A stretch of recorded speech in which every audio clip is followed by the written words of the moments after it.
bienvenue dans Elles agissent, le podcast qui donne la parole aux femmes qui font bouger les choses. À chaque épisode, je donnerai la parole à une femme pour qu'elle nous présente son univers, son métier, ses convictions. Ce sera aussi l'occasion pour elle de nous parler d'un sujet en particulier qu'elle affectionne ou qu'elle souhaite nous présenter. Ce sont des femmes inspirantes qui nous poussent à nous interroger, à réfléchir, à avancer. Et moi, à chaque fin d'épisode, je suis vraiment motivée pour agir et j'espère que ça sera pareil pour vous. Mon invitée déborde d'énergie. Cette énergie l'a toujours accompagnée, c'est son moteur. Elle l'utilise au quotidien, dans le sport et maintenant au service de l'investissement féminin.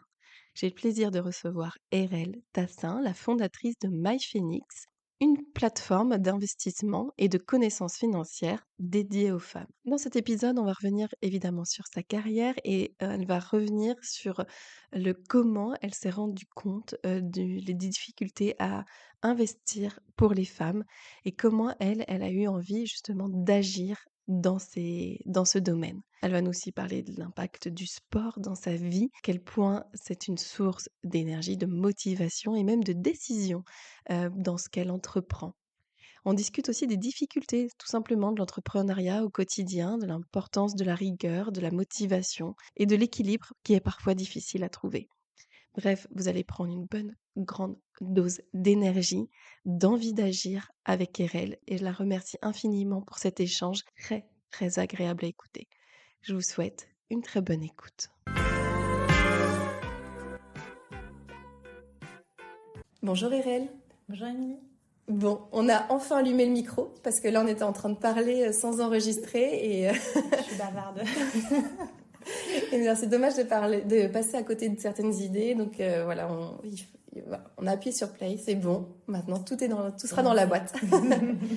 Est-ce que tu peux, pour commencer, merci d'être dans Elles agissent. Je suis très très contente. Et pour preuve, on discute de plein de choses. Tu as plein de choses à nous raconter, à nous présenter. Donc merci d'avoir accepté mon invitation et d'être ici. Avec grand plaisir. Est-ce que tu peux te présenter ? Alors, qui es-tu personnellement et professionnellement ? Qu'est-ce que tu as envie de nous dire ? Comment tu te présentes ? Alors, donc, je suis Erel, je suis entrepreneur. J'ai lancé MyPhoenix, qui est la première application qui permet aux femmes de gagner en connaissances financières et d'investir dans des projets qui font sens pour elles, pour la planète, et surtout dans des projets qui sont portés par des femmes. En plus de ma casquette d'entrepreneur, je suis aussi sportive. Je fais beaucoup de courses à pied, notamment du trail sur longue distance, qui est pour moi une façon de relâcher la pression, relâcher toute l'énergie que je peux avoir, parce que je suis une personne assez énergétique, on va dire. Quand j'étais petite, on m'appelait le terremoto. Ça veut dire tremblement de terre en espagnol. Ah ouais, je suis un peu calmée depuis, ouais.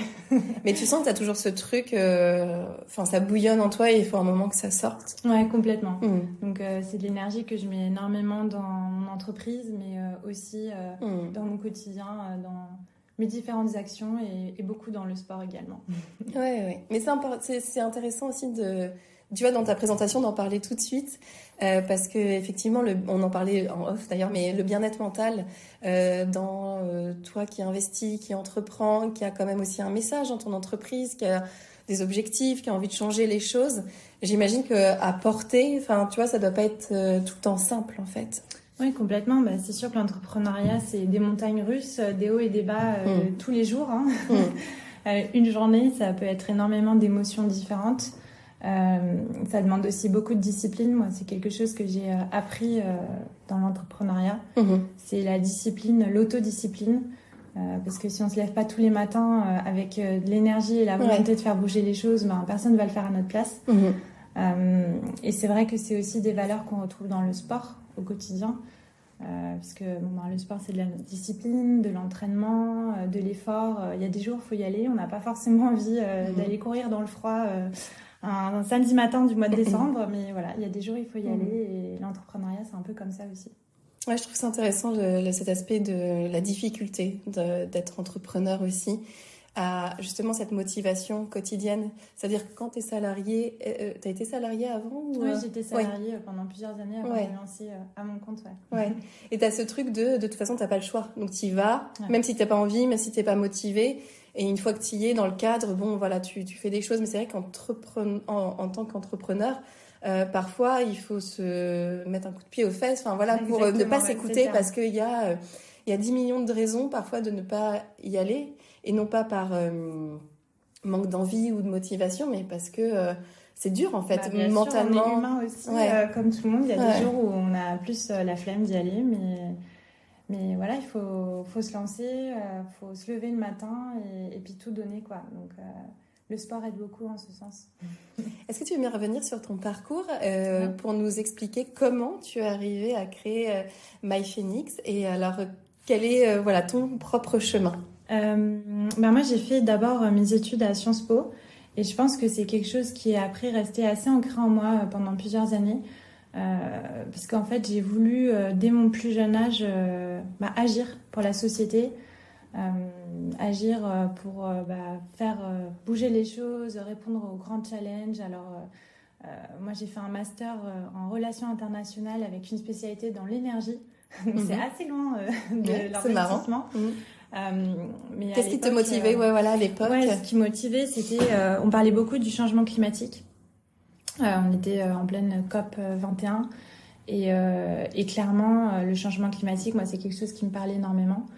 Avant mon master, j'ai habité au Brésil. Donc ça, c'est aussi une des choses qui me caractérise. J'ai vécu dans plusieurs pays et c'est vrai que le Brésil, c'est un pays où la nature est tellement forte. Présente. Par exemple, donc, j'habitais à São Paulo et à São Paulo, il y a des arbres gigantesques qui poussent au milieu du goudron, au milieu de la ville. Donc on est très très proche de la nature. Et c'est là où je me suis rendu compte que clairement il fallait qu'on fasse quelque chose pour le climat et la planète.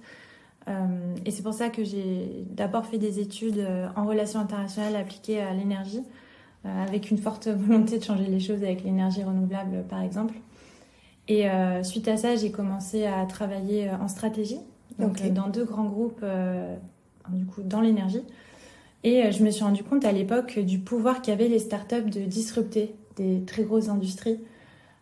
C'est vrai qu'aujourd'hui, on a des noms de grands groupes comme Engie, EDF, et j'ai trouvé ça passionnant de voir comment des petites startups pouvaient susciter l'intérêt de ces grandes entreprises et pouvaient aussi disrupter des domaines qui sont très établis au final.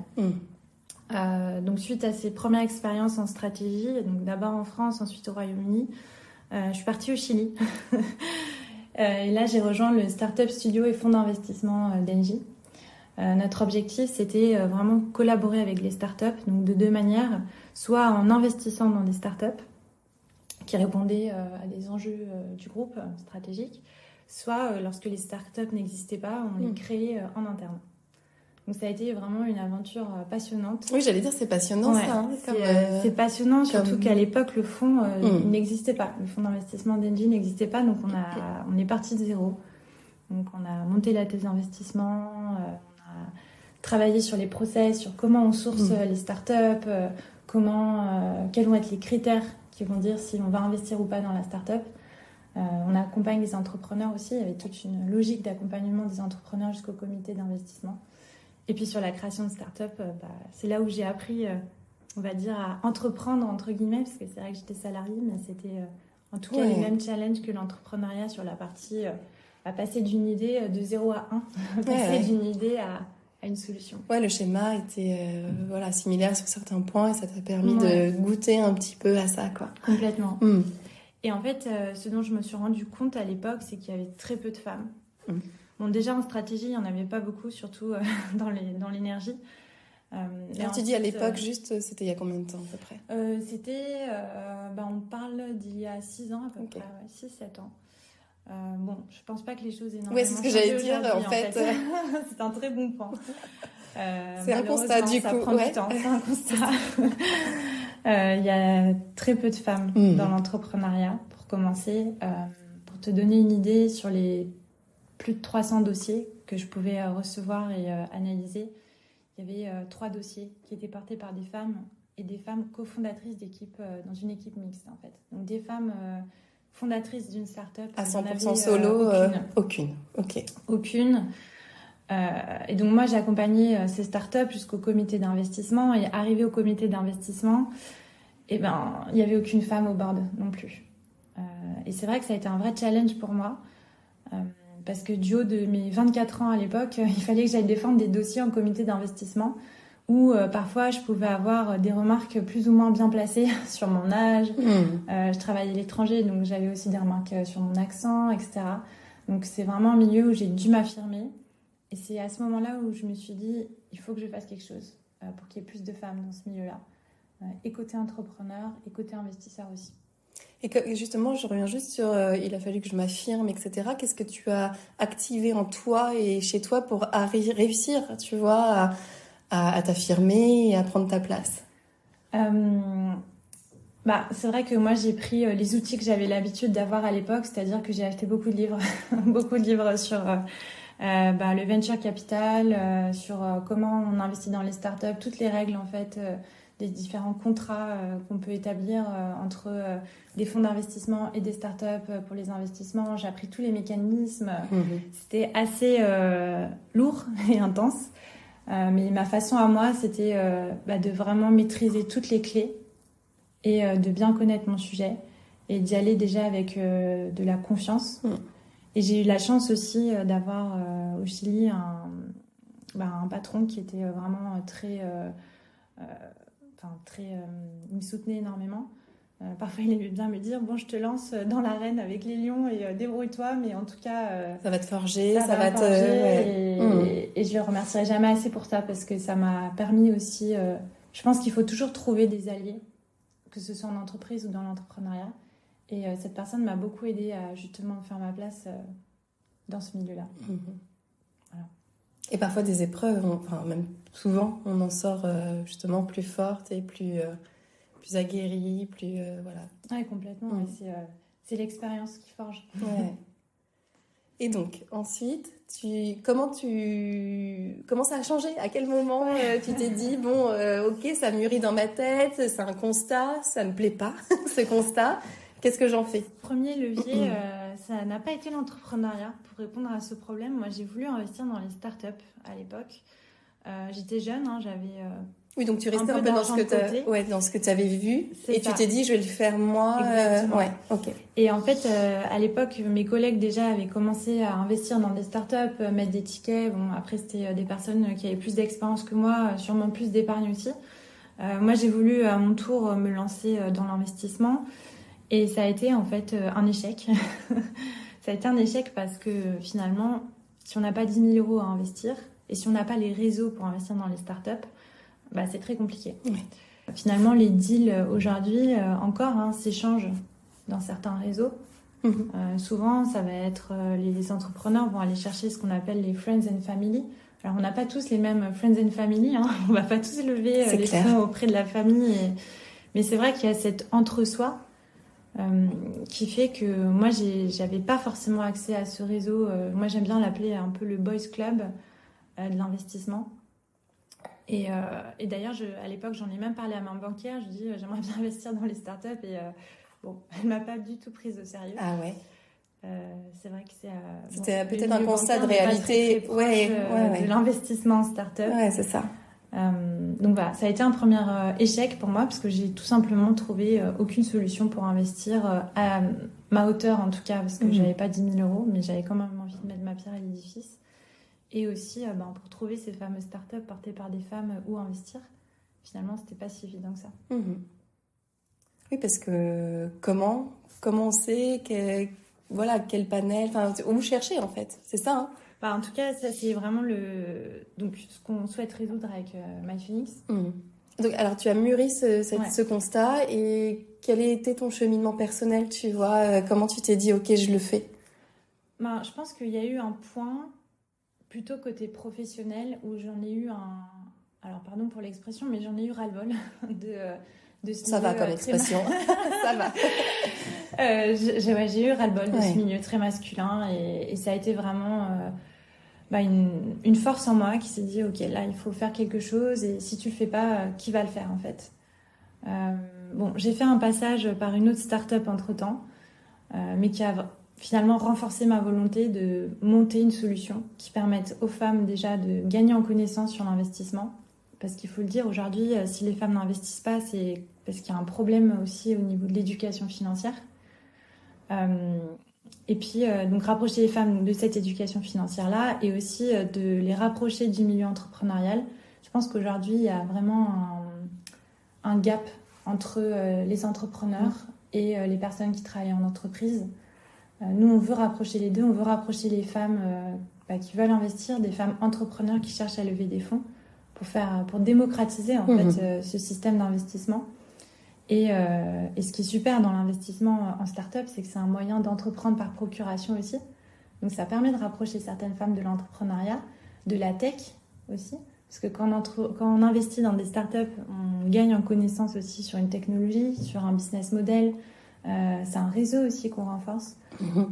Donc c'est tout ça qu'on veut faire avec MyPhoenix, qui est à la fois donc, une application qui permet d'apprendre à investir et qui permet aussi d'investir dans des startups portées par des femmes à partir de montants accessibles. Donc cette fois, on ne parle pas de 10 000 euros, mais plutôt de 1 000 euros par startup. L'objectif aussi, c'est de pouvoir investir dans différentes startups et finalement fonctionner comme un mini-fonds d'investissement. Est-ce qu'il faut d'abord suivre la formation est-ce que les deux sont liés ou dissociés, ou il y a ces deux choses différentes que tu apportes Alors, nous, on conseille quand même de suivre la formation avant d'investir. D'ailleurs, volontairement, la formation est, va en forme d'entonnoir. C'est sur l'investissement en général et après, on va sur l'investissement start-up de manière plus poussée, puisque l'investissement start-up a ses propres codes aussi, ses propres règles qui sont différentes de l'investissement en bourse, par exemple. Mais on veut intégrer cet investissement en start-up dans une stratégie d'investissement plus globale, parce que ça reste un investissement risqué. Comme les cryptos, les start-up, il y en a 9 sur 10 en général qui échouent. Donc, on conseille de consacrer environ 10% du montant qu'on souhaite allouer dans l'investissement, 10% pour les start-up. Nous, on fait un travail aussi d'éducation sur quel est le montant que tu peux allouer sur les startups et comment le faire si tu as envie de te lancer. Donc, pour répondre à ta question, on a cette partie éducative qui est assez indépendante du club d'investissement. On conseille quand même de le faire. Et en plus, ça revient à ce que tu disais tout à l'heure, c'est-à-dire que plus tu sais, tu vois, quand toi, tu as pris tes livres, etc., pour te documenter, pour avoir les clés et te forger après ta propre décision, ton propre caractère, c'est le même principe, en fait, c'est... Le savoir, c'est le pouvoir, c'est ce qu'on dit, et c'est logique aussi, c'est-à-dire que l'intérêt aussi de ce que tu proposes, c'est de... Est-ce que c'est de vulgariser, ou est-ce que non, c'est quand même... c'est de la vulgarisation complètement. Mais accessible, du coup, ça te rend accessible, et ça permet à chacune de pouvoir ouvrir aussi après son champ des possibles. Soit on reste sur ça, soit on va chercher encore plus, quoi. Oui, exactement. Alors nous, on veut vraiment apprendre les bases de l'investissement. On n'est pas une plateforme éducative, en tout cas, c'est pas notre business model et c'est pas notre objectif à terme. Mais on fait quand même ce travail de vulgarisation parce qu'on veut que nos adhérentes en fait puissent investir en connaissance de cause. On a fait ce travail de vulgarisation avec des expertes. Donc on est allé chercher ces femmes qui travaillent dans la finance. Donc on est allé chercher des traders, des investisseuses, des business angels, toutes ces femmes en fait qui sont aussi sous-représentées dans ce milieu-là. Et on a fait ce travail avec elles de vraiment vulgariser en vidéo de 2 minutes des concepts financiers. Nous, ce qu'on aime bien dire, c'est qu'avec notre application, on peut apprendre à investir en 2 minutes par jour dans le métro, à sa pause café. Voilà, c'est vraiment avoir les bases avec des expertes et après se lancer. L'action, c'est aussi important que le reste. Enfin, c'est même plus important, parce que nous, on éduque, mais on éduque dans le but de faire changer des choses pour que les femmes investissent et fassent bouger aussi les statistiques de l'entrepreneuriat au féminin. Parce qu'aujourd'hui, les chiffres le montrent, il y a peu de femmes entrepreneurs, mais les femmes entrepreneurs lèvent très peu de fonds. Je pense qu'on connaît ce chiffre de Sista, c'est moins de 2% des fonds qui sont levés par les startups, qui sont levés par des startups portées par des femmes. 2%, moi c'est un chiffre qui me fait sauter au plafond. Donc nous, c'est ce chiffre aussi qu'on veut faire bouger avec MyPhoenix. Et là, tu en es où donc avec MyPhoenix? Et récent, enfin c'est récent, il a été lancé quoi, en octobre, c'est ça? C'est ça, ça fait à peu près 1 an qu'on travaille sur le projet, puisque en fait MyPhoenix c'est une fintech, donc il y a aussi beaucoup de travail d'un point de vue réglementaire à faire sur la plateforme d'investissement. On a lancé la pré-commercialisation il y a quelques semaines. Et l'application sort à la fin de l'année. Donc, tu vois, là, on est en plein lancement. Grosse période pour nous. Mais hyper fière aussi de voir enfin le travail qui aboutit. Ouais, totalement. Et est-ce que tu as déjà des retours? Est-ce qu'il y a déjà des choses qui viennent à toi? Alors, soit que tu t'attendais pas, soit peut-être une ampleur, soit des choses peut-être aussi surprenantes. Enfin, voilà, qu'est-ce qui... Alors, déjà, c'est vrai que l'application, nous, on l'a co-construite avec des femmes. On a fait différents webinaires, on a fait des événements aussi où, en fait, on testait les modules de l'application, mais en format réel. Donc, on a fait des petits ateliers avec des femmes. Donc, on voyait tout de suite ce qui fonctionnait, ce qui ne fonctionnait pas, quels pouvaient être leurs doutes sur l'investissement, leurs craintes aussi sur l'investissement en start-up. Parce que, vu que c'est plus risqué, il y a encore plus de questions que sur l'investissement traditionnel, on va dire. Donc oui, ça a été très sympa de pouvoir échanger avec ces femmes-là et voir comment on pouvait créer un produit qui réponde vraiment à leurs attentes. Après, plutôt des bonnes surprises en fait. Je pense qu'il y a un vrai intérêt aujourd'hui pour les femmes d'investir dans les startups. Donc ça, on est très content de ça et très fiers aussi de pouvoir apporter une solution parce que finalement, on pensait, quand on a commencé à avoir l'idée de MyPhoenix, on pensait au départ être vraiment sur une niche et un secteur plutôt parisien, de personnes dans la tech, etc. Mais au final, pas du tout, on se rend compte que ça touche beaucoup plus de monde que ce qu'on espérait. Donc on est aussi très fiers de ça. Et sur les startups qui peuvent être financées, et comment tu les choisis, enfin, ou comment elles viennent dans MyPhoenix, comment ça se passe, et surtout, est-ce que tu as des choses dont tu ne veux pas? Est-ce que tu vois, comment tu te positionnes? Déjà, en tout cas, sur les premières startups dans lesquelles on va investir, on veut qu'elles soient cofondées par des femmes, donc qu'il y ait une femme dans l'équipe fondatrice, qui ait une part significative du capital de l'entreprise. Donc ça, c'est le premier point pour nous. Ensuite, on veut que ce soit des entreprises à impact. On considère qu'aujourd'hui, l'innovation doit être aussi au service de la société et de la planète. Donc ça, c'est un point qui est très important pour nous. Et aussi donc pour le côté start-up, il faut que ce soit des entreprises qui puissent passer à l'échelle rapidement et du coup qui ont besoin aussi de fonds au départ pour pouvoir soit développer le produit et justement atteindre le marché de manière rapide et surtout assez massive, on va dire.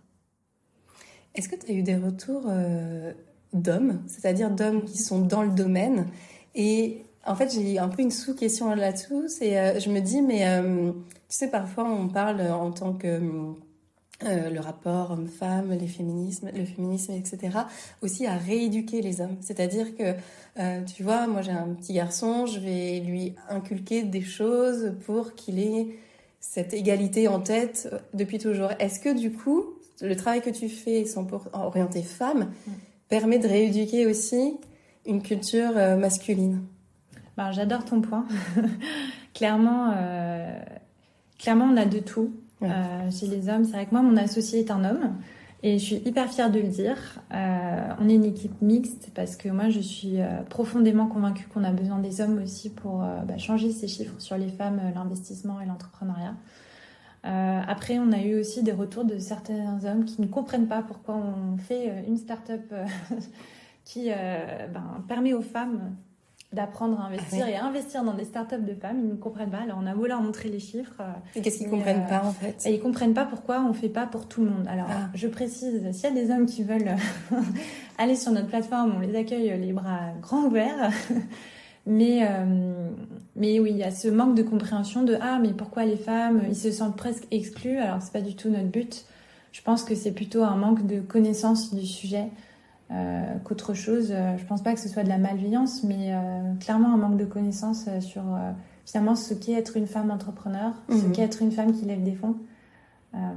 Donc il y a de l'éducation à faire de ce côté-là. Et tu parles de ton petit garçon. Il y a un chiffre qui est hyper intéressant. c'est qu'aujourd'hui, le rapport à l'argent se construit en fait à l'âge de 7 ans. Et déjà, à cet âge-là, l'éducation qu'on donne à nos enfants, finalement, selon les familles, va être différente entre l'éducation qu'on va donner aux filles et aux garçons. Il y a une étude qui a été faite qui montre que déjà, l'argent de poche qu'on donne aux garçons n'est pas, le même que pour les filles. C'est dingue. Donc, c'est fou. Et dans une même famille, dans un même foyer, dans un même foyer, Et du coup, par exemple, les petits garçons, on va plutôt leur apprendre à mettre de l'argent de côté pour s'acheter, pour faire un gros achat. Alors que les filles, ça va être plutôt, finalement, on va moins les inciter à mettre cet argent de côté pour faire des achats conséquents. Et évidemment qu'à terme, après, ça crée des différences aussi à l'âge adulte. Ouais. D'où l'idée rééduquer, en fait, quelque part. Il y a tout un travail, à la fois sur ce que tu proposes, mais aussi qui rend... comme tu dis, en fait, c'est marrant, ça reprend un peu ce que tu disais au tout début, ton action, ta vision de l'action, de faire bouger les choses de manière générale. Ouais. Et je pense que ton impact, qui est ciblé, mais pas tant que ça, en fait, il va avoir un impact de manière générale, quoi, ton travail. Oui, complètement. En tout cas, c'est ce qu'on espère. Ouais. Bon, et comment Donc, l'application, on tape MyPhoenix. Ouais. On l'a. Ouais. Et il n'y a plus qu'à se laisser guider, c'est ça? C'est ça, il n'y a plus qu'à se laisser guider. Donc là, toute la partie éducative est en ligne. Et première moitié 2024, on pourra aussi investir dans les startups. Et ouais, ça y est, c'est là. Ça y est. Comment tu te sens, toi? Je me sens... alors, c'est un mélange entre une grande excitation et un peu de fatigue aussi. Je vais pas te cacher que c'est la fin de l'année, c'est l'hiver. Et ça a été des mois intenses pour nous, mais hyper contente, hyper excitée. Je trouve que le meilleur moment, c'est vraiment d'avoir les retours des utilisateurs. On sait que ce qu'on sort aujourd'hui, c'est pas parfait. Mais moi, je trouve ça super de pouvoir construire ce produit avec notre communauté et justement d'avoir tous ces retours sur l'application, les bons comme les moins bons. On prend tout et donc hyper fière de ça. Ouais, bravo. Merci. Aussi prendre ce temps de constater, tu vois, tout ce que tu as fait. Ouais. Et puis après, il y a le futur, etc. Mais l'instant présent, il est hyper important, ouais. Je pense qu'un conseil, alors on l'entend de plus en plus, mais un conseil qu'on ne donne pas assez aux entrepreneurs, c'est célébrer les victoires. Même les petites victoires, parce que nous, on est tout le temps dans l'action. Je pense aussi que ça fait partie de ma personnalité. Mais parfois, juste s'arrêter... Le tremblement de terre, non? Comment tu dis? Le terremoto. Mais oui, ça fait partie de ma perso et parfois, je pense que c'est très important. Et ça, c'est mon associé qui est brésilien, donc qui est un peu plus posé que moi... et qui me dit il faut quand même qu'on se prenne un moment pour fêter la sortie de l'application donc on se complète très bien et c'est vrai que c'est hyper important de célébrer les victoires, ça sert aussi pour les moments plus difficiles. Ouais, tout à fait. Avant de clôturer cet épisode, donc elles agissent, les questions sur l'action, notamment ta définition d'agir, pour toi ça veut dire quoi? Pour moi, l'action, en tout cas agir, doit être directement liée à l'impact. Et je pense que l'action professionnelle comme personnelle, j'aime bien parce que tu demandes, la première question que tu poses, c'est de se présenter personnellement et professionnellement. Et on se présente souvent professionnellement et très peu personnellement. Ouais. Pour moi, l'action personnelle et professionnelle, en fait, elle est pas, on peut pas la séparer. Moi, par exemple, c'est vrai que même si mon objectif avec MyPhoenix, c'est d'aider les femmes entrepreneurs et d'aider les femmes à investir, je le fais aussi dans mon quotidien personnel. C'est-à-dire que, par exemple, dans mon quotidien, si j'ai des copines entrepreneurs qui ont besoin d'aide sur un sujet X ou Y lié à la levée de fonds, ou en tout cas des sujets où j'ai une compétence que je peux apporter, j'oublie ma casquette professionnelle. Et en fait, j'agis aussi pour qu'elles puissent... lever des fonds, être confiante sur l'entreprise. Je pense que l'action et personnelle, professionnelle, tout ça, c'est un peu mélangé pour moi. Et il faut pouvoir personnellement aussi dans son quotidien agir, même si c'est des petites actions. Finalement, on ne sait jamais l'impact que ça a chez les gens. Oui, peu importe l'échelle, il ne faut pas se donner tout de suite l'envie de... Enfin, on peut. Oui. Les deux sont, ils sont possibles, quoi. Mais l'action passe par... C'est vrai que, tu vois, là, on est en plein lancement et j'ai un emploi du temps hyper chargé. Mais je consacre toujours un moment dans ma semaine pour aider les gens. J'ai aussi, je suis trésorière d'une association qui s'appelle l'Impact, qui a pour but d'aider les femmes à lever les fonds. Et je suis hyper heureuse de consacrer un petit moment dans ma semaine aussi pour aider ces femmes-là en dehors de mon entreprise. Moi, c'est ce qui me donne l'énergie en fait, l'impact, l'action. Je trouve que c'est comme ça aussi qu'on avance et je trouve que c'est dans l'entraide aussi qu'on trouve de l'énergie. En tout cas, moi, c'est mon énergie quotidienne. Oui, tout à fait. Pouvoir aider les gens. Non, c'est très bien ce que tu dis. Et toi, est-ce que tu as, je sais pas, une référence à peut-être un livre, comme tu l'as cité, ou un moment, enfin quelque chose dans ta vie qui justement symbolise l'action et a été moteur pour toi aussi? Je dirais des moments de vie. Enfin, encore le sport, c'est vrai que ça aussi, c'est de l'action. Alors, il y a peut-être un moins d'impact, c'est marrant, mais c'est vrai que je trouve que les moments de physique intense, c'est souvent des moments qui remontent beaucoup d'émotions et qui nous reconnectent à notre pourquoi. Surtout sur les courses à très longue distance, en fait, on a beaucoup le temps de réfléchir parce que parfois, on va courir pendant 8-10 heures. Et je pense que moi, c'est souvent dans ces moments-là où j'ai des révélations, où je fais des connexions entre différentes choses et où je trouve aussi de l'inspiration pour passer à l'action. Voilà. Ouais, c'est... Et après, un livre... En tout cas, je suis allée voir récemment au cinéma le film sur Florence Artaud. D'accord. Moi, je trouve ça génial.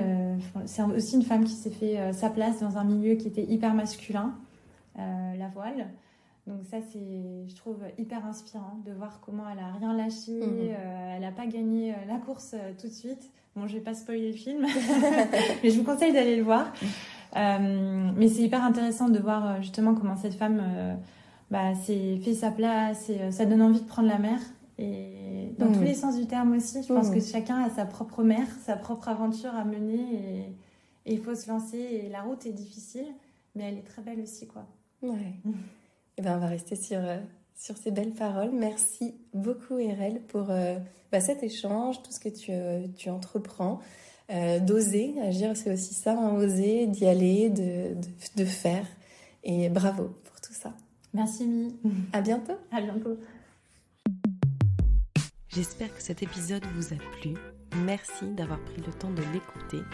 Et n'hésitez pas, si vous avez aimé, à le partager, à le commenter, à faire vivre la communauté Elles agissent. Je vous retrouve très vite pour un nouvel épisode. Et n'oubliez pas que des lives sont aussi disponibles sur mon compte Instagram emily.b-sophrologue et que vous pouvez aussi retrouver toutes les informations de l'épisode sur le site du podcast www.ellesagissent.com. À très bientôt.